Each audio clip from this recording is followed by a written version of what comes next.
En entrevue avec le plus beau monde de la plus belle région, c'est un tête-à-tête du canton. Aujourd'hui, pour le podcast, je suis avec l'incroyable Stanislas Petitgrou. Comment ça va, Stan?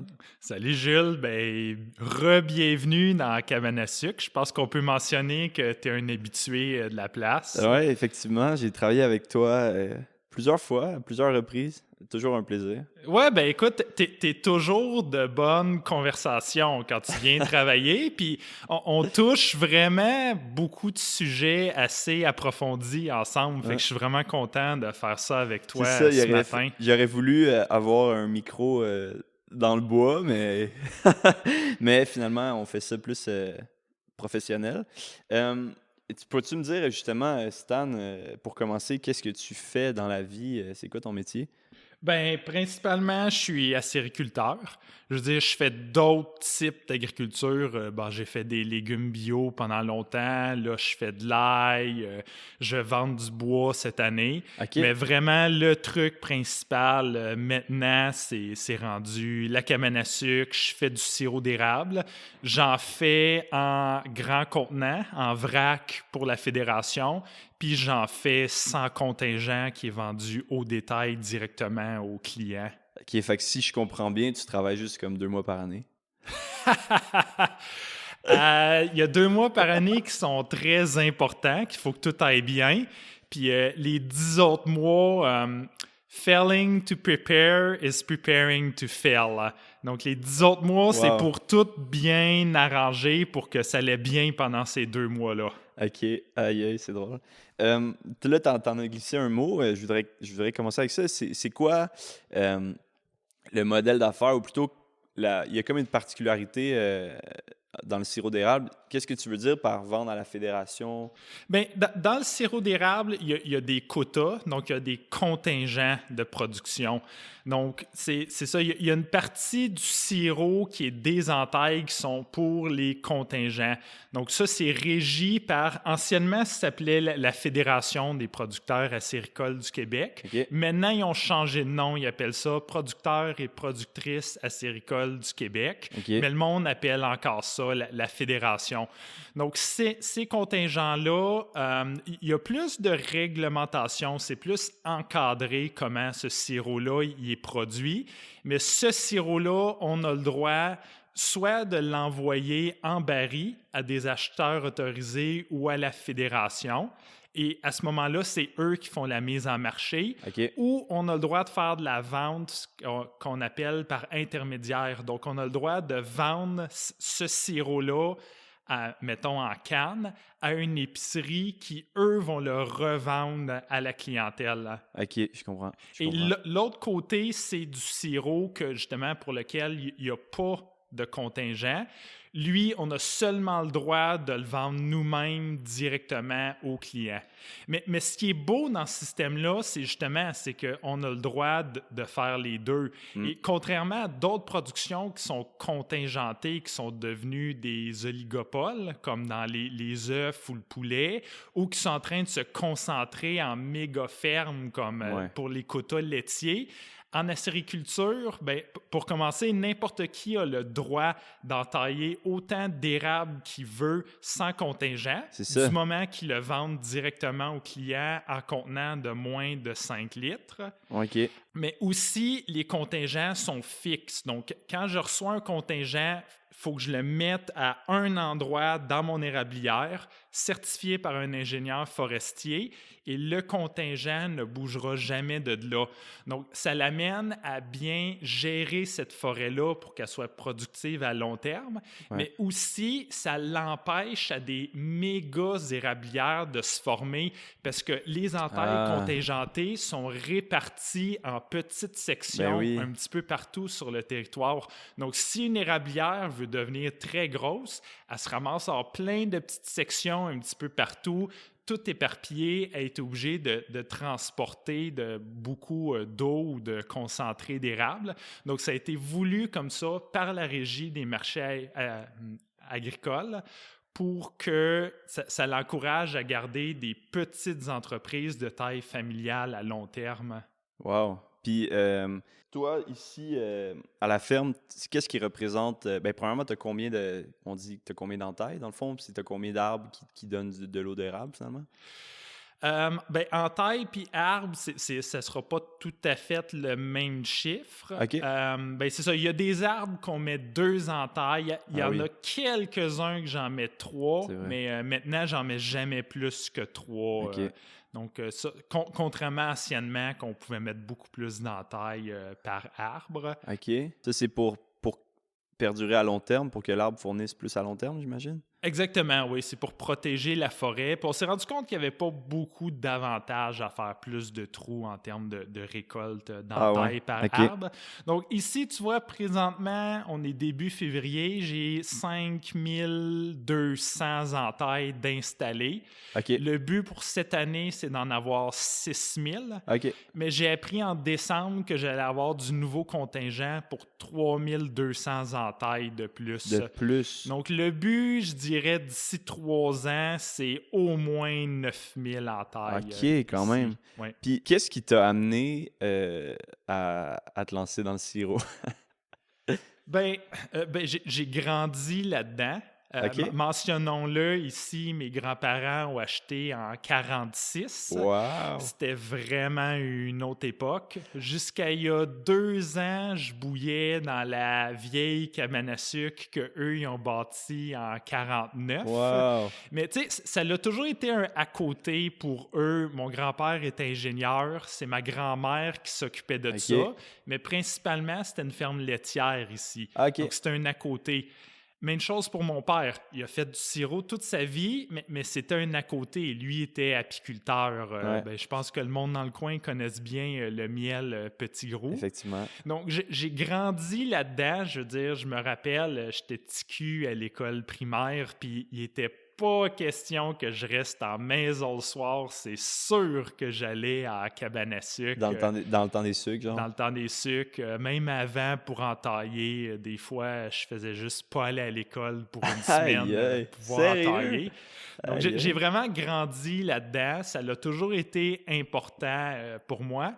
Même dans la partie de ma vie que je suis parti, que j'étais pas ici, je suis toujours revenu pour le temps des sucres. Ouais. Puis ben, maintenant, j'ai la chance que ce soit vraiment mon travail principal. Mm. Comment ça se passait, mettons, quand tu étais jeune, les sucres? C'était quoi le fonctionnement, mettons, dans la vieille cabane? Ben, dans le fond, c'était...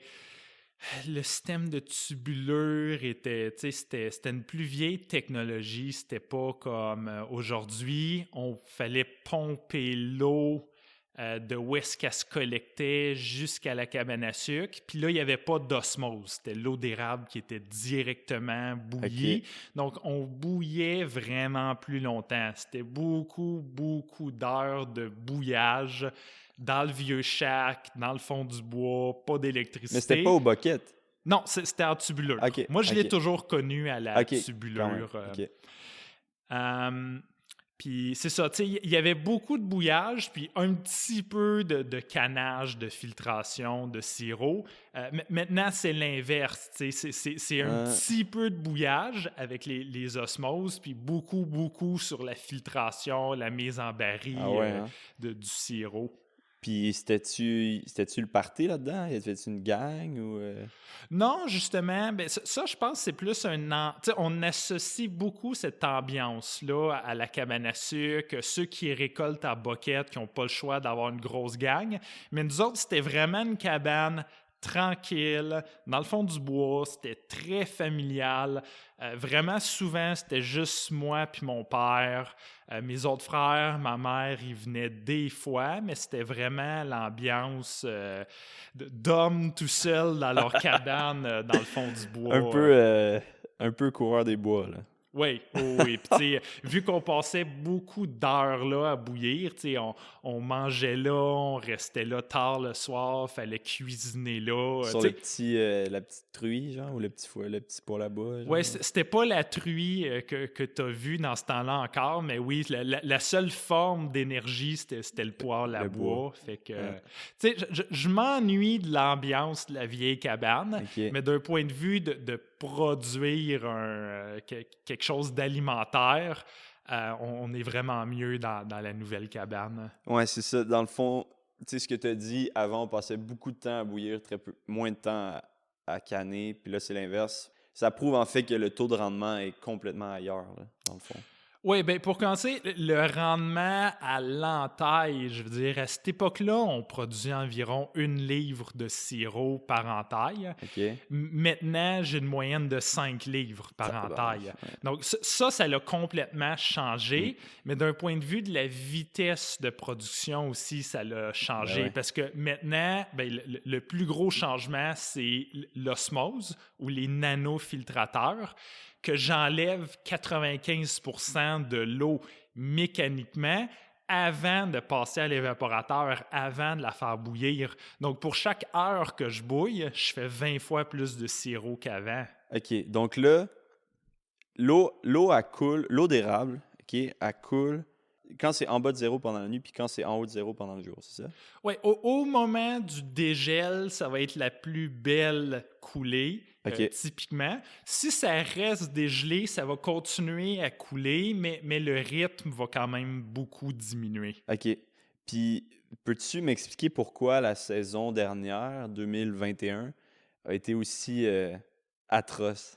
Oui, ça n'a pas été bon. Dans la région, ici, on a fait à peu près la moitié d'une récolte normale. OK. Puis même là, ici, j'ai eu un petit peu plus la moitié, puis OK. j'ai été chanceux. Il y a du monde qui ont eu moins que ça.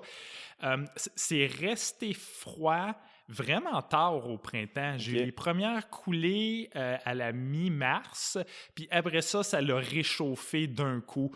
Donc, on n'a pas eu ces cycles-là de gel-dégel qui permettent à la colonne d'eau de monter dans les arbres.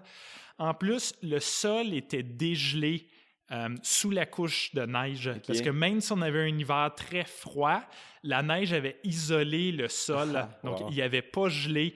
Donc, aussi, tu sais, quand le sol est gelé, ça nous permet de passer à travers d'un gros épisode de chaleur. Mais là, dès que la neige a tout fondu, le sol s'est réchauffé vraiment rapidement. Puis aussi, il n'y avait pas de réserve d'eau dans le sol et il y avait quand même peu de neige.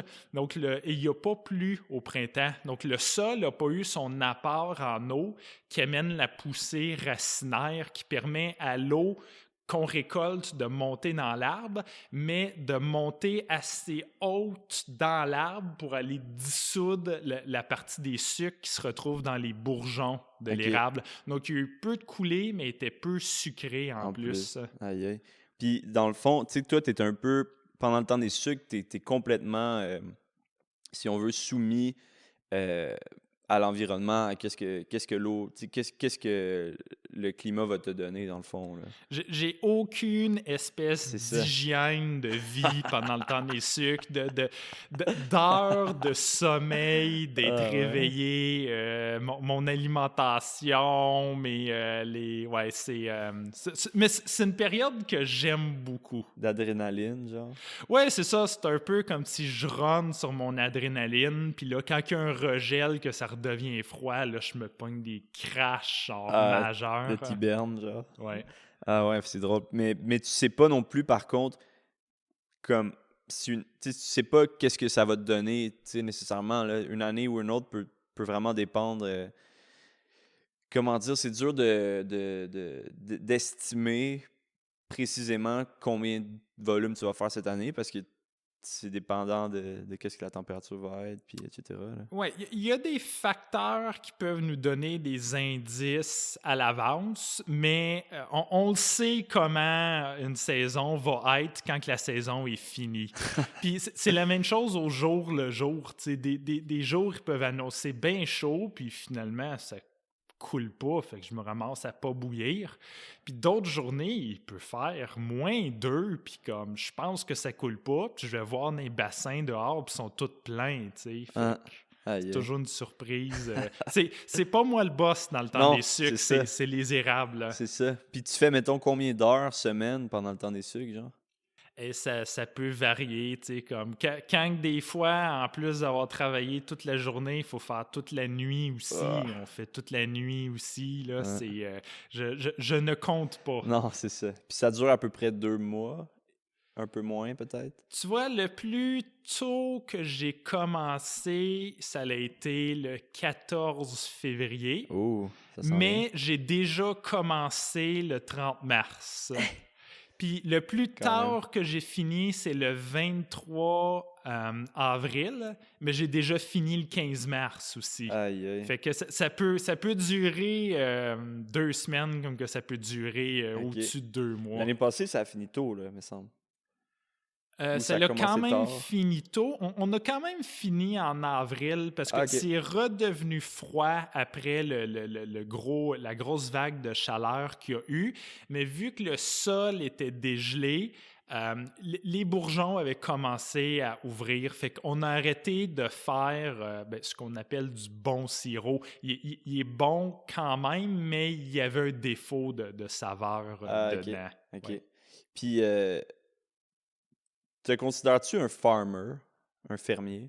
Oui, clairement, c'est de l'agriculture. Je veux dire, c'est de l'agriculture moderne, dans le sens que je dis qu'un bon agriculteur, c'est pas quelqu'un qui est super bon, super spécialisé en une chose, puis qui est nul en quelque chose d'autre. Là, ça l'ira pas. Un bon agriculteur, c'est quelqu'un qui est moyen en tout, qui a beaucoup de cordes à son arc. Ouais. C'est le fun d'être super bon en quelque chose, mais c'est vraiment mieux d'avoir plein de skills, de compétences différentes, parce qu'on fait de tout, de plein de travail de bureau, de gestion d'entreprise, de la mécanique, la sériculture. Tu vas aussi, voyons, de la coupe. Tu sais, Oui, de l'aménagement forestier. Hein. Tu sais comment faire pousser des légumes, mais tu sais aussi comment bûcher un arbre, comment réparer ton tracteur, comment... C'est ça, et je suis spécialiste en rien dans la vie. Je me débrouille juste dans beaucoup de domaines. Ouais. Hein. Puis c'est ça, en plus, tu dois gérer une business, dans le fond. Oui. T'es oui. entrepreneur, tu C'est sais. ça, c'est une business. Ouais. Puis toi, justement, qu'est-ce qui t'a dit? Comment tu t'es dit un jour, moi, je vais être farmer? Ben, j'ai grandi sur une ferme et j'ai toujours adoré ça.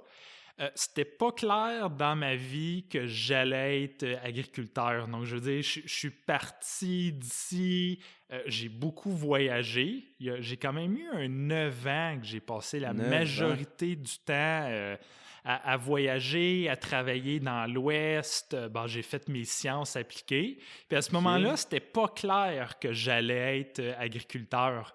Mais éventuellement, j'ai décidé de revenir ici puis de commencer mon entreprise. Mais je suis vraiment content d'avoir passé par ce moment-là parce que je suis revenu ici par choix, parce que c'est ça que je voulais faire. J'ai eu le temps d'explorer d'autres choses. Et non, je me suis ramassé ici parce que c'est la seule chose que j'ai connue. Puis on peut en parler peut-être de cette bulle-là. Qu'est-ce que tu as fait pendant tes voyages? Ce 9 ans-là, ça consistait en quoi, en gros? J'ai travaillé en agriculture dans l'Ouest, sur des fermes de grains, de bisons en Saskatchewan, des récoltes de petits fruits en Colombie-Britannique. OK. Sinon, j'ai eu une grosse phase où est-ce que j'ai tripé sur la haute montagne. Donc, vraiment, j'allais dans des pays, je choisissais ces pays-là spécifiquement parce qu'il y avait une montagne là-bas qui m'attirait, puis j'allais là-bas pour faire de la haute montagne. Tu veux dire, genre, la grimper? Ben, de la grimpe, un petit peu, mais comme j'ai pas vraiment fait d'escalade de glace. C'était des montagnes qui avaient à des places des cordes fixes, à des places des crevasses, mais qu'on pouvait atteindre le sommet, surtout en marchant. Donc, le défi, c'était vraiment l'altitude, la météo, le manque d'oxygène. Vivre, camper, cuisiner dans le froid pendant des semaines. Sérieux? Dans la neige. Ah ouais? Puis c'est quoi le nom des montagnes qu'on connaîtrait? En Argentine, il y a la Concagua, qui est la plus haute montagne en Amérique. OK. Sinon, en Équateur, il y a Chimborazo, qui est, c'est un petit peu complexe à expliquer, c'est le point le plus éloigné du centre de la Terre. Donc, si on calcule les montagnes, non par rapport à leur altitude, par rapport au niveau de la mer, mais par rapport à comment ils sont éloignés du centre de la Terre ou comment ils sont proches de l'espace, Chimborazo, c'est la plus haute montagne au monde. Donc, elle, je l'ai montée en solo.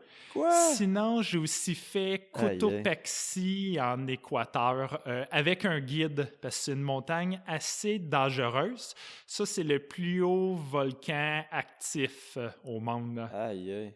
Puis, c'est comment monter une montagne en solo? Ça prend combien de temps? À quoi tu penses? Qu'est-ce que tu fais? Bien, la première chose que je peux dire, c'est qu'on ne pense pas beaucoup. Parce que, à part du fait qu'on est fatigué, une fois qu'on devient acclimaté à l'altitude, on a beaucoup plus de globules rouges dans notre sang. Donc, il est plus épais, donc il circule moins bien. Il circule moins bien dans les orteils, dans les doigts, mais aussi dans notre cerveau. Donc, j'essayais de faire des calculs souvent. Bon, je m'éloigne de mon stash de provisions pour une couple de jours. Combien de calories que j'ai besoin. Puis généralement, je suis quelqu'un de super bon en maths, puis j'essayais de faire ces calculs-là dans ma tête, puis j'étais juste pas capable. C'est là que je me rendais compte, oh mon Dieu, mon cerveau ne fonctionne pas comme d'habitude. Aïe, aïe. Sinon, c'est vraiment un défi. Il faut le prendre comme un défi. Je le faisais parce que j'avais quelque chose à prouver à moi-même, mais il n'y a rien de plaisant. Même la vue au sommet... Même la vue vaut pas la peine. Mais non, même la vue, on est tellement haut. Tu sais, c'est comme regarder à partir d'une fenêtre d'avion. Je veux dire, la première fois, c'est belle fun, mais on se tanne vite. Je veux dire, on est tellement haut que c'est pas comme des beaux paysages, que c'est beau en bas. Ouais. Souvent, il y a des tempêtes en bas. On est au-dessus des nuages. Tout ce qu'on voit, c'est des nuages vus d'en haut. Aïe, aïe. Fait que dans le fond, c'est vraiment plus pour un genre de défi personnel, si on veut. Là. Oui, vraiment. OK. Aïe, je savais même pas que tu avais fait ça. Fait que là, tu es revenu ici, puis là, tu as commencé. Tu avais fait tes escapades, puis tu avais monté tes montagnes, puis là, tu t'es dit. Je pense que ce qui est arrivé, c'est que tu as vu la vue, tu as dit ah, ben c'est bien de la merde, vu là, la vue est meilleure à Frélich, je vais retourner à Frélich. C'est un peu ça qui est arrivé. C'est vrai que chaque fois que je revenais à Frélich, j'étais vraiment impressionné par. Hey, c'est beau ici. Ah ouais, c'est vrai. Là, on est chanceux, là. Mais hein. Moi, quand je pars longtemps, c'est ça que je me dis en revenant tout le temps. Là. C'est nostalgique aussi pour moi, puis tout. Là. Donc là, toi, tu as commencé à la base par les légumes, hein, c'est ça? J'ai commencé par du sirop de bouleau. OK. Oui. Genre, dans ce temps-là, c'était encore mon père qui s'occupait des érables. Donc, moi, avec l'équipement qu'il y avait déjà dans la cabane à sucre, les bouleaux coulent plus tard dans la saison que les érables. Donc, j'ai commencé par faire du sirop de bouleau. C'est quoi du sirop de bouleau? Ben, c'est le même principe que du sirop d'érable. On prend la sève de bouleau puis on la fait réduire jusqu'à temps qu'on obtienne un sirop. On peut aussi le faire avec le noyer cendré. Ah ouais, OK. Ouais. Mais ça goûte pas du tout comme du sirop d'érable. On voit surtout du sirop d'érable, puis il y a des bonnes raisons pour ça. C'est plus facile avec le sirop d'érable, c'est moins cher, c'est plus accessible comme goût aussi. Puis l'autre, c'est quoi? Ça ressemble à quoi, le goût, si tu peux... Sirop de bouleau, c'est très minéral. Il y a 30 fois plus de minéraux que dans un sirop d'érable. Okay. C'est aussi, ça caramélise beaucoup. Ça ressemble rapidement à de la mélasse parce que c'est du fructose qui est dans l'arbre en place d'être du saccharose. Donc, c'est un sucre qui est beaucoup moins stable à haute température quand on le fait bouillir. Donc, il caramélise beaucoup. Donc, on arrive dans des notes de mélasse. OK. Puis ça, c'est-tu tes grands-parents qui faisaient ça ou comment que... Sirop de bouleau? Ouais. Non, c'est vraiment moi qui ai décidé de faire ça. On avait des bouleaux ici, l'équipement était là. Puis, parce que moi, j'avais jamais vraiment entendu parler de ça, comme c'était un peu méconnu, genre... C'est clairement méconnu. C'est clairement une récolte qui a un potentiel, mais vu les facteurs limitants, considérant qu'on n'entaille même pas 2% des érables au Québec, je crois qu'il y a beaucoup plus de potentiel de croissance dans le domaine de l'érable qu'avoir d'autres sirops. Puis en plus, le goût est meilleur. Ben, je dirais pas meilleur, OK. je vais dire plus accessible. OK, OK. T'en as parlé un peu tout à l'heure. Je pense que c'est important de dire justement c'est quoi l'osmose, puis qu'est-ce que ça fait à l'eau d'érable. L'osmose, dans le fond, c'est tout simplement un filtre. Mais c'est un filtre qui est tellement fin qu'il y a juste de l'eau pure qui réussit à passer à travers. Donc, c'est une technologie qui a été conçue au début pour désaliniser de l'eau de mer. Ah Donc, il ouais? pompait de l'eau de mer, il y a de l'eau pure qui passait à travers De du l'eau potable, filtre de genre. l'osmose et ça donnait de l'eau potable Wow. directement. Donc, cette technologie-là s'est transférée en acériculture. Nous, on fait le contraire. On fait Hein? passer l'eau pure à travers l'osmose, puis on utilise cette eau-là comme eau pour nettoyer dans la cabane à sucre, et on garde le concentré qui n'a pas passé à travers du filtre, et c'est ça qu'on fait bouillir. Aïe, Et aïe. juste pour représenter l'efficacité de cette machine-là, tu es assis à côté de mon évaporateur présentement. Cette machine-là utilise environ un demi-cordon de bois par heure. OK. Donc, c'est assez pour chauffer une maison pendant 2 semaines, là, OK. pour évaporer 100 gallons d'eau. OK. Tandis que l'osmose, qui est dans la pièce à côté, elle utilise environ 25 ampères. Donc, c'est environ comme 2 calorifères. Et elle enlève 1000 gallons d'eau par heure de ma Aïe, sève aïe. d'érable. Donc, c'est juste une machine qui est beaucoup plus efficace d'un point de vue énergétique, d'un point de vue de coût, d'un point de vue de temps et d'un point de vue écologique pour enlever l'eau de la sève d'érable C'est pour ça. garder les sucres en bout de Autrement ligne. dit, tu chauffes moins. Tu as Exactement. moins besoin de bouillir longtemps ton eau parce que c'est déjà très, très, très concentré en sucre. Exactement, c'est ça. Tu sais, l'évaporateur, ben là, je vais y envoyer ce qui va rentrer en arrière. En place d'être à 2 bricks, ça va rentrer à 20 bricks de concentration. OK. Fait qu'en place de sortir 2 gallons de sirop par heure de mon évaporateur, ben je vais souvent sortir presque un baril par heure de Aïe, sirop. aïe. Puis ça, c'est rendu comme la norme, si on veut, dans la sériculture. Ben, c'est clairement rendu la norme. Puis, dans le fond, le prix du sirop ne suit pas les taux d'inflation. Je veux dire, c'était OK. vraiment un produit de luxe, le sirop, il n'y a pas si longtemps. Puis, Ouais. c'est rendu vraiment abordable. Puis, la raison pour ça, c'est que c'est de plus en plus facile de faire du sirop. OK, je comprends. Mais ça veut aussi dire que quelqu'un qui n'a pas d'osmose, son coût en combustible, parce que les prix de l'énergie augmentent aussi, va être presque aussi élevé que la valeur du sirop qu'il va produire. Puis toi, tu chauffes au bois. C'est chauffé au bois. C'est vraiment, il y aurait des solutions plus faciles qui reviendraient sûrement moins cher, mais c'est vraiment important pour moi que ce soit fait au bois. OK. Pourquoi? Ça donne un goût différent. OK. Il y a une partie tradition là-dedans aussi. Il y a un point de vue écologique aussi, dans le sens que c'est le combustible qui a le moins d'impact carbone quand on considère que je récolte mon C'est bois ça. ici Exact. dans la Il n'y forêt. a pas de transport là, tu sais, associé à ça, vraiment. Là. Oui, mais surtout, c'est une coupe d'aménagement. Donc, quand je rentre dans le bois, que je coupe des arbres, la forêt, après, va être plus belle, plus vigoureuse et elle va capturer plus de carbone qu'avant que j'ai été faire ma coupe d'aménagement. Wow! Fait que c'est comme un peu un écosystème, si on veut. Là. Tu sais, ces arbres-là vont tomber ou tu sais, ils ont besoin de... La forêt a besoin d'espace, là, autrement dit. Puis toi, tu coupes les arbres qui sont comme de trop, là, ou genre...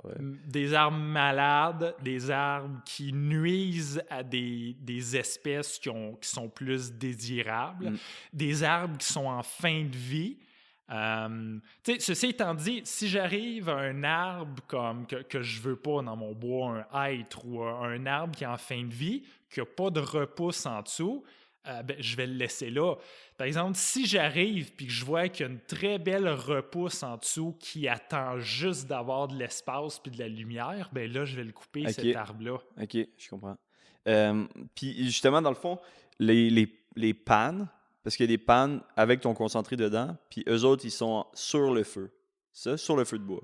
Oui, c'est ça. Donc, il y a, on appelle ça les pannes.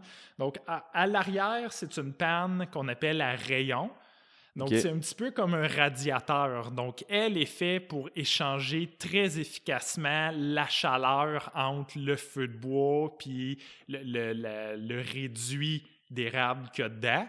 Puis en avant, c'est des pannes plates. Donc, c'est un petit peu comme des chaudrons qui sont faits pour finir la cuisson du sirop plus doucement. Mais puis la fumée de bois se rend pas... Tu sais, comme tu dis que ça donnait un goût. C'est qu'elle va se rendre un peu, dans le fond. Tu sais, elle va comme autour, puis ça va donner un petit goût... Le goût... il peut avoir un petit peu de goût qui est lié à la fumée ou juste à la présence, le fait qu'il y ait du bois dans l'environnement. Mais la majorité du goût va venir des variations de température qui sont associées à un feu de bois. Donc, un feu, tu sais, maintenant, de palette ou un feu d'huile ou maintenant, il y a des évaporateurs électriques. C'est toujours pareil. Ils vont toujours avoir une chaleur quand même plus intense, mais super constante. Mm-hmm. Donc, il n'y a pas la même variation qui permet au goût de l'érable de se développer. OK, je comprends. Puis ici, à la ferme, tu fais du sirop bio? Oui, je suis certifié biologique. C'est quoi la différence entre un sirop biologique et un sirop conventionnel, disons? Excellente question. Je le répète 1000 fois par année au marché. Bon. Donc, il y a une partie qui est l'aménagement dans la forêt. Donc, par exemple, si les érables sont à côté d'un champ qui n'est pas biologique, il faut respecter une distance de 30 pieds, 9 mètres. Les érablières de nos jours sont quand même cultivées à un certain niveau. Donc, il y a un chaulage qui peut être fait. Il y a des intrants fertilisants dans l'érablière. Il y a même des maladies dans les érablières pour lesquelles il y a des insecticides qui sont appliqués maintenant. Donc, dans le biologique, ces produits-là qu'on peut appliquer, il faut qu'ils soient biologiques. Il y a aussi une grosse approche dans le bois par rapport à la protection de la biodiversité. Donc, on ne peut pas faire juste une monoculture d'érable à sucre. Il faut protéger la biodiversité. On n'a pas le droit de mettre de poison contre les rongeurs. Il y a une grosse approche par rapport à la santé de l'érable aussi. Donc, la grosseur des entailles, la profondeur des entailles, les dates d'entaillage et de désentaillage. Pas entailler les érables malades. Il y a des diamètres minimums à respecter selon le nombre d'entailles par érable. Donc, il y a toute une partie dans le bois de protéger l'écosystème. C'est ça. Mais il y a aussi une grosse partie dans la cabane à sucre et les produits nettoyants. Donc, tu sais, il y a les alcools pour désinfecter au moment de l'entaillage et du désentaillage. Il y a les produits nettoyants, des tuyaux, des bassins, de l'évaporateur. Il y a les produits acides et alcalins pour nettoyer les osmoses et la fréquence à laquelle on peut les nettoyer. Il y a l'antimousse, parce qu'on dit que le sirop d'érable, c'est un produit noble, qu'il n'y a rien d'ajouté dedans. C'est vrai à une exception, on est obligé d'utiliser un antimousse pour pas que ça déborde de l'évaporateur. Donc, dans le biologique, on utilise des huiles, soit de tournesol ou de cartame biologique, tandis que dans le conventionnel, ils ont des antimousses chimiques qui sont plus efficaces. Et quand j'en faisais sur mon poêle, genre, il me semble que j'avais vu, je pense que je mettais du beurre, genre. Oui. Puis ça empêchait de déborder. Oui, n'importe quel corps gras va fonctionner. Dans une petite production, c'est correct d'utiliser du beurre, du moment qu'il soit non salé. Ceci étant dit, Jules, il y a un petit air coupable. Là. Il était sûrement salé pour elle. Moi, c'est demi-sel. Ceci étant dit, maintenant, dans le sirop d'érable, surtout commercial, c'est important d'être hypoallergène. Donc, c'est pour ça qu'on n'utilise plus de gras laitiers. Ouais. Puis il y a aussi une partie par rapport à que tout l'équipement soit alimentaire et qui ne contienne pas de plomb. Donc, il y a quand même C'est quand même plusieurs... énormément de critères. Oui, ben, c'est rien de dimanche, je dirais. Il n'y a pas autant de différence entre un sirop biologique et un sirop conventionnel que c'est le cas, mettons, entre un légume biologique et Ok. un légume conventionnel. Ouais. Mais puis il n'y a pas beaucoup de sirop biologique qui se consomme au Québec. La grosse majorité du sirop biologique, c'est le marché international qui cherche ça. OK. Puis aussi, tu fais de l'ail, Oui. qui est quand même, je sais pas comment dire, ça représente quoi par rapport à ce que tu fais dans ton entièreté de production, mais t'en fais quand même pas mal. Là. Oui, ben ça, c'est un bon à côté. Ok. Je veux dire, je faisais des légumes diversifiés avant. Ouais. Là. J'ai monté à 30 quelques sortes Ok. de légumes. Puis, Puis ben, l'ail, c'est ça qui est resté. c'est ça qui est resté parce que l'érablière me prend de plus en plus de temps à Ouais. l'année. Fait que je pouvais juste plus faire ça, OK. les légumes. Mais j'ai gardé la production d'ail. Puis pourquoi justement t'as gardé l'ail plutôt que de garder, je sais pas, les laitues ou les tomates? J'aime le rythme. Dans le fond, ce qui me tuait, mettons avec les laitues, c'est à toutes les semaines semer, à toutes les semaines transplanter, à toutes les semaines récolter, à toutes les semaines aller au marché. Moi, je suis quelqu'un qui aime donner des coups. Comme dans la cériculture, je donne un gros coup pour le bouillage. L'ail, c'est la même chose. Ça vient par coup. Il y a des semaines que ça va me prendre toute ma semaine, mais après ça, il y a des semaines après que j'ai rien à faire. Donc, c'était une Ouais. production qui me Je ressemblait comprends. à ce niveau-là. Ça dure longtemps aussi? Tu sais, ça se garde? Oui, exactement. Puis c'est ça, c'est comme le sirop d'érable, ça se conserve longtemps, mais il faut avoir une bonne mise en marché pour ça. Mais vu que je fais des marchés justement pour le sirop d'érable, que j'en vends un petit peu à toutes les semaines, l'ail, ben ça rejoignait bien ça, dans le sens que je peux la conserver longtemps. Puis quand je suis déjà à des marchés pour le sirop d'érable, c'est facile d'amener de Tu l'ail l'amènes. en même temps. Ben ouais. Puis là, il faudrait juste que tu développes une sauce ou une vinaigrette sirop et ail. Ouais, Ça serait ton miel prochain... et ail, Ouais, c'est ça, exact. sirop et ail. Ah, mais c'est un très bon transitoire parce que ton père fait du miel. Oui, Tes parents ou ton père plus, mais depuis depuis 1980, oui. ça fait 42 ans. Ça fait 40 quelques années, oui. Aïe, aïe. Puis, toi, le miel, t'en as déjà fait? T'as déjà touché à cet univers-là, un peu? J'ai toujours... Ben, tu sais, j'ai souvent aidé mon père dans le miel, mais ça a toujours été clair que c'était pas mon domaine. Comme Ok. j'avais pas l'intérêt pour ça que j'avais pour les érables. OK. Ça pique, ces bébites-là, hein? Paraît-il, ouais. Ouais. Puis, c'est quoi, justement? C'est ça, c'est vraiment différent, là, tu sais. Tu sais, t'es avec des abeilles ou t'es avec... dans la forêt, dans le fond, là. Là, il faut que tu respectes plus... comment dire? Faut que tu crées quasiment plus un environnement pour les animaux versus là, tu vas dans l'environnement qui est déjà là, tu sais. Tu sais, c'est sûr que c'est deux métiers très différents, mais qui ont beaucoup de ressemblances aussi. Ok. Tu sais, ils ont des ressemblances. Bon, c'est deux sucres, ça se conserve bien, c'est des coûts à donner pour la production. OK.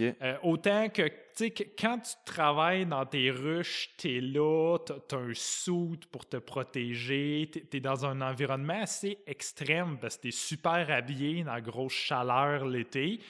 Comme que des érables, tu sais, on a des gros soutes pour se protéger du froid. On va dans le bois des journées complètes qui fait moins 20 avec nos raquettes. Les deux ont une espèce d'aspect de homme contre la nature. Ah ouais, crime. C'est vrai, dans le fond, le miel, c'est plus l'été, Ouais, puis le sirop, c'est plus l'hiver. c'est ça. Parce que avant le temps des sucres, il y a aussi beaucoup de travail qui doit être fait, tu sais, pendant le pic, disons, du froid, puis de la neige, puis Oui. tout ça, puis tu te promènes dans le bois, t'arrêtes pas, là, tu sais. Oui, il y a beaucoup de préparation à faire. Puis, mettons, c'est l'heure de ma question qui déchire. La question qui déchire. T'es prêt? Qu'est-ce qui est meilleur, le miel ou le sirop d'érable? Ouh, ben comme tu t'attends, je répondrai pas un des deux choix. Je répondrai pas sans la présence de mes avocats. Ben, je dirais ça dépend sur quoi. OK. Je veux dire, dans un café ou une tisane, pour ceux qui boivent sucré ou directement sur une toast, le miel, c'est dur à battre. C'est bon. Par exemple, j'ai déjà essayé de faire chauffer du miel puis de le verser sur la neige, puis ça remplacera pas le sirop. Ah ouais, pour c'est ça. vrai. Mais c'est fou parce que c'est ça, il y a quand même une ressemblance. Mettons, c'est les deux principaux sucres naturels qu'on utilise au Québec. Tu sais. Puis moi, je mange des deux, tu sais, puis j'ai de la misère à choisir entre les deux. Tu sais. C'est vraiment... ça n'a pas du tout le même goût pareil. Là. Non, c'est ça. Puis j'ajouterais, pour ajouter aux ressemblances, c'est deux sucres que tu vas tirer de la nature, mais sans vraiment l'exploiter. Tu sais, c'est comme un extra. Tu sais, le miel, genre, tu vas chercher ça des fleurs, mais genre, tu cultives pas un champ de fleurs pour ça. Non, Genre, non. tu fais juste aider des champs de fleurs qui sont déjà là. Puis même chose avec le sirop, on plante pas un verger d'érable pour aller cultiver, chercher notre sirop. On arrive dans une forêt, puis le fait qu'on est là, qu'on l'entaille, qu'on l'aménage, on laisse une plus belle forêt. Donc, tu sais, on va chercher cette production-là sans utiliser de ressources en tant que telles. Est-ce que lui, l'arbre, d'y prendre son eau d'érable, ça l'affecte pas, là? Ça lui nuit pas, mettons. Là. Non, c'est un pourcentage très faible des réserves de sucre de l'arbre qu'on va chercher. Ce qui endommage des érables à la longue, c'est ce qu'on appelle la compartimentation. Donc, c'est le trou qu'on fait et le bois qui meurt alentour. OK. Mais là-dessus aussi, les techniques se sont vraiment améliorées pour moins compartimenter les arbres qu'on entaille, justement pour qu'ils puissent rester en santé à long terme. Fait que si je comprends bien, mettons, la production de miel ou de sirop d'érable, si c'est bien fait, il n'y a pas rien qui est méga dommageable, là, finalement. Là. Exactement. C'est des belles C'est productions. considéré comme deux des seuls aliments qui ont une empreinte carbone négative. Fait que dans le fond, autrement dit, c'est let's go, là, allez encourager vos acériculteurs puis vos apiculteurs, puis on est au Québec, on produit ça très bien, on a le meilleur sirop au monde au Québec. Puis encore là, encourager, mais c'est important d'acheter local. Ouais, Parce que dans le miel, il y a 15% du miel consommé au Québec qui est produit ici. OK. Et dans le sirop, c'est pas mal la même chose. Le Québec, on est une république de bananes de l'érable. Ah ouais. Donc, ce qui est géré par la fédération, ici, c'est un sirop d'érable qui a 70 fois moins de plomb que les normes canadiennes. Wow. C'est un sirop qui est biologique à 50%. C'est un sirop qui est hypoallergène. Et ce sirop-là est exporté à 95%. Ah non! Et ce qu'on retrouve sur le marché ici, ben, dans le marché local, il y a quand même des bonnes options. C'est juste que c'est du sirop qui est produit selon les normes du MAPAC, qui sont moins strictes que les normes de la Fédération. OK. Mais le sirop qu'on retrouve en épicerie au Québec, la majorité est importée. Et c'est du sirop qui vient du Nouveau-Brunswick, de la Nouvelle-Angleterre, qui se retrouve sur notre marché ici parce qu'il vaut moins cher, parce qu'il n'a pas été produit selon les mêmes normes de qualité que ce qu'on fait ici. Ah ouais. Ouais. Aïe aïe. Fait que c'est quoi qu'on peut faire en tant qu'utilisateur, que client, tu sais, pour remédier à ça? Acheter, ben, même réponse que dans beaucoup d'autres domaines alimentaires, c'est d'acheter le plus possible directement du producteur. OK. Mais il y en a, j'imagine, qui font que du quota ou... Oui, clairement, il y a beaucoup d'érablières qui font juste du quota, puis on a un excellent prix pour ce qui est vendu à la fédération pour l'exportation. Le marché international sont prêts à payer un extra pour ce sirop-là Ah ouais, hein? OK. de plus haute qualité. Qu'ici au Québec, on a quand même tendance à chercher le sirop le moins cher. Ah ouais, fait que peut-être quelqu'un de tous les, tu sais, comme monsieur, madame, tout le monde, s'il achète son sirop à l'épicerie, va peut-être jamais avoir du sirop du Québec. Hein. Il y a des bonnes chances. J'ai pas de chiffres sur combien qu'il y en a importé au Québec, Ouais. mais les gros emballeurs, que je nommerai pas, achètent la majorité de leur sirop à l'extérieur du Québec. Aïe, Donc, aïe. faire le petit effort de plus pour l'acheter directement d'un producteur, ça vaut vraiment la peine. Puis c'est ici, c'est accessible. Ben, c'est ça, là. Ça pourrait pas être plus, comment dire, ce serait l'aliment, si on veut, le produit le plus emblématique du Québec, là. Ben oui, sur 28 000 fermes au Québec, il y en a plus que 10 000 qui produisent du sirop d'érable. Parce qu'on a des érables à sucre. Et on en taille juste 2 %. Donc, Hein? on a le potentiel d'en faire pas mal plus. Ouais, fait qu'on en a en masse de ça, des érables à sucre. Ce serait quoi, toi, tes buts ultimes, mettons, avec la ferme, là, si on regarde le futur, mettons? Ben, les défis à court terme, ben, comme je t'en parlais tantôt, ça va être d'augmenter mon nombre d'entailles. Donc, tu sais, je vise d'ici 3 ans à presque doubler la production. Là, j'ai eu ma certification biologique. Je vise une certification carboneutre aussi dans les OK. prochaines années. Wow. Puis si, mettons, pour des buts à plus long terme, t'en as-tu pour la ferme? Ce serait-tu de créer, préserver ça, garder ça, pérenniser, mettons, la ferme ou... Ben, je rêve que ça soit vraiment une belle ferme qui peut servir de modèle. Puis, ben écoute, on est dans une nouvelle cabane à sucre. Je pense que ça le montre ici. J'aime mieux attendre un petit peu plus longtemps pour faire les choses, mais quand je les fais, les faire une fois puis que ce soit bien fait. Toi, t'es quelqu'un qui a quand même... Les décisions sont calculées là, d'avance, là, mettons. Là. Je suis un perfectionniste et ben, Rationnel. Oui, c'est réfléchi, c'est stratégique. OK. Ouais. OK. Très cool. C'est calculé. Puis t'es-tu un workaholic? Oui, moins qu'avant. OK. Moins qu'avant. Avant, j'avais vraiment juste ça. Maintenant, je dirais que j'ai beaucoup de ça.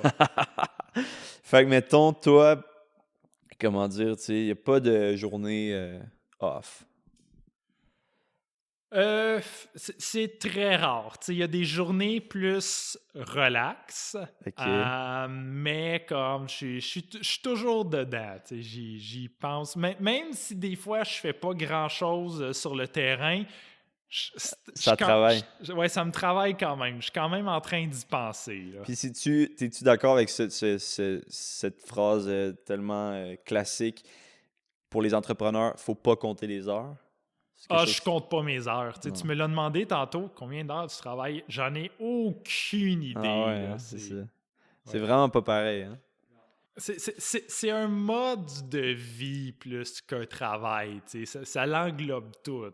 Ouais. C'est pas genre, moi, je veux 60 000 par année, puis après ça, je vais me payer mes petites dépenses, mon petit voyage à Cuba, puis non, pas comme ça que tu vois ça. Non, c'est ça. Puis, le salaire, il est vraiment pas immense.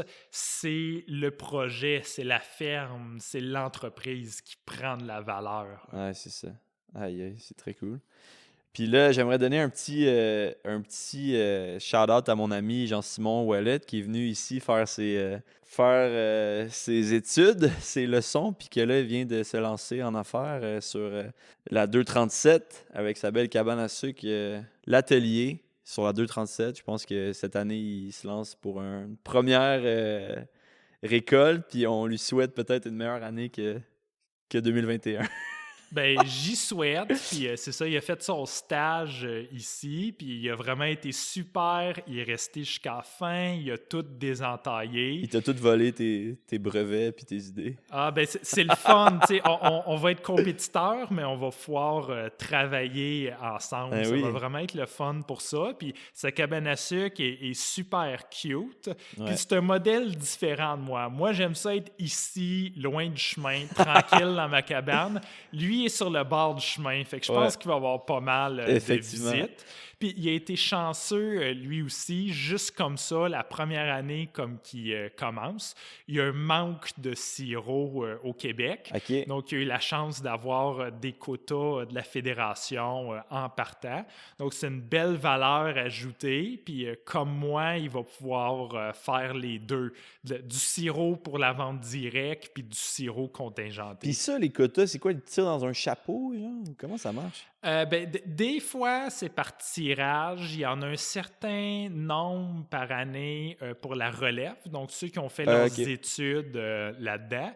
Mais cette fois-ci, ça a vraiment été une distribution de tous ceux qui appliquaient, qui avaient déjà des quotas, même s'il n'y avait pas déjà des quotas. Tous ceux que leur projet était logique, solide, qui rencontraient les critères, ils en ont eu. Puis encore une fois, le système de quotas est vraiment fait pour encourager des petites et moyennes entreprises parce que tout le monde qui avait déjà des quotas ont reçu le maximum qu'il pouvait avoir, c'était 3222. Donc, moi, qui avais seulement 4000 contingents, et l'érablière en Beauce, qui ont 200 000 en taille, on a tous reçu le 3000. même nombre de quotas. Eux, ils n'étaient pas contents, puis je les comprends, mais c'est quand même un système qui est vraiment bien fait, mieux fait que les autres productions contingentées pour préserver à long terme des petites entreprises. OK, très cool. Puis toi, tu tiens à garder une partie de vente directe. Tu voudrais pas tout vendre au quota, tu sais. C'est sûr que c'est facile de vendre pour les quotas, puis honnêtement, de ces temps-ci, c'est carrément aussi payant. Tu sais, comme pour tout le travail de canner, de vendre au détail, je fais pas plus d'argent sur ce sirop-là. Ça te coûte plus cher, autrement dit. Il y a des coûts de plus, c'est ça. Il se vend un petit peu plus cher, mais il coûte plus cher à cause de la mise en marché. Moi, j'aime vraiment ça, faire les deux. Il y a des avantages dans les deux, puis c'est important pour moi de faire les deux. OK. Écoute, on va finir ça, Stan, avec un ça ou ça, mon classique. Ça ou ça. Salé ou sucré? Salé. Salé? Tes chips préférés? Miss Vicky's. Laquelle? Je pense que ça s'appelle Southwest Barbecue. OK. Avec beaucoup de saveurs. Ouais. Je les mange pas tout seul, toujours avec quelque chose à côté. Matin ou soir? Le soir. Ah ouais? Ah oui. C'est vrai? Ah oui, j'étais à mon maximum le soir. Ah ouais? Genre quelle fenêtre d'heure? Ça dépasse, ça me pogne comme que des fois ça me pogne pas. Souvent de ces temps-ci, je reviens du bois, il est rendu 6 heures, j'ai eu frette toute la journée, puis je suis fatigué.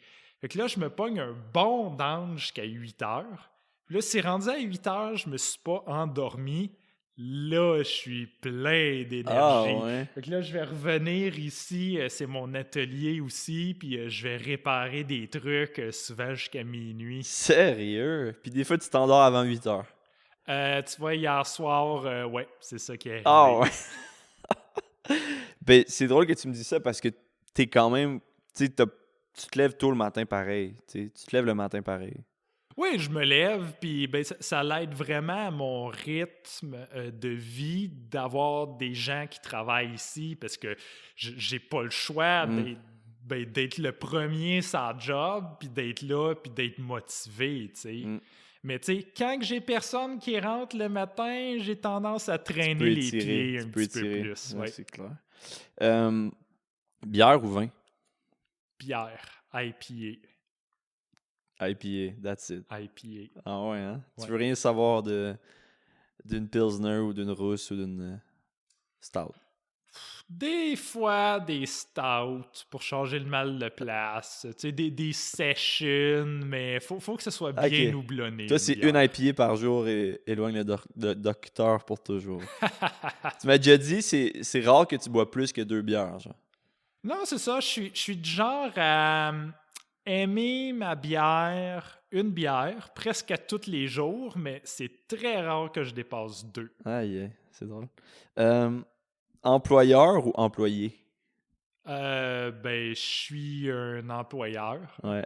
mais ceux qui travaillent ici, ils trouvent tout ça très plaisant de travailler avec moi. Je suis pas quelqu'un de bossy. Non, on est bien traité. Ouais. Il y a souvent le petit biscuit puis la petite bière à la fin de la journée ou le petit le petit hot dog. Puis il y a une machine à espresso qui est toujours chaude. Ouais, c'est très cool. Chat ou chien? Chat. Chat? Ah oui. Ok. T'en as pas pourtant? Non, j'ai pas de chat. Ok. Pourquoi pas chien?